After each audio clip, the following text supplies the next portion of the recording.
Amis de TV Wallonie, bonjour. Nous sommes aujourd'hui au musée de la base militaire de Bierzet à l'occasion d'un relooking spécial pour ses 25 années d'existence. Monsieur Motard, bonjour. Vous êtes donc le bourgmestre de Glace-à-Lagne. On peut dire que vous honorez cette inauguration par votre présence. Alors, quels sont vos sentiments après avoir coupé ce fameux Bordeaux? Dans ce qui me concerne, deux choses, de l'émotion tout d'abord, de la fierté d'autre part. L'émotion, pourquoi? Parce que je reviens aujourd'hui en qualité de bourgmestre dans ce bâtiment où j'ai fait mon service militaire, puisqu'à l'époque du 3e ligne tactique, j'étais donc milicien ici à l'état-major. Donc ça me permet de refouler l'endroit et le bâtiment où j'ai travaillé ici, parce que c'était quand même un travail administratif pendant une bonne année. De la fierté, c'est de voir évidemment la qualité de ce musée, la manière dont on a enjolivé et restauré ce bâtiment pour en faire un magnifique musée d'une richesse extraordinaire.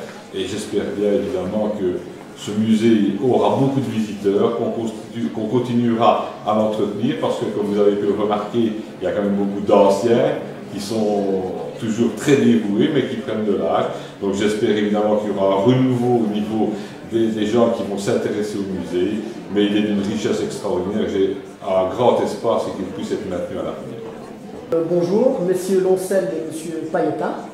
Vous êtes tous les deux anciens militaires et donc responsables de ce musée. Monsieur Loncel, vous êtes vous, responsable conservateur. Donc dites-moi un petit peu l'histoire de ce musée. Comment cela a-t-il démarré? Eh bien, en 1988, à l'occasion de notre remise à la retraite, j'ai été invité par le chef de corps de l'époque, le colonel Gerbot, à essayer d'entreprendre l'inauguration d'un musée qui représenterait la base de Bierzet. On a commencé ce musée dans une surface de 36 mètres carrés, en dessous du mess sous-officier, et il s'est développé pendant les années sur la surface que vous voyez aujourd'hui. Quant à vous, M. Pailleta, vous êtes donc gestionnaire de l'imprimerie. En quoi consiste en gros votre travail? Le travail, pour bien dire, il a débuté en 1989. Donc le musée en 89. En 89, le premier président a demandé à M. Van der Stappen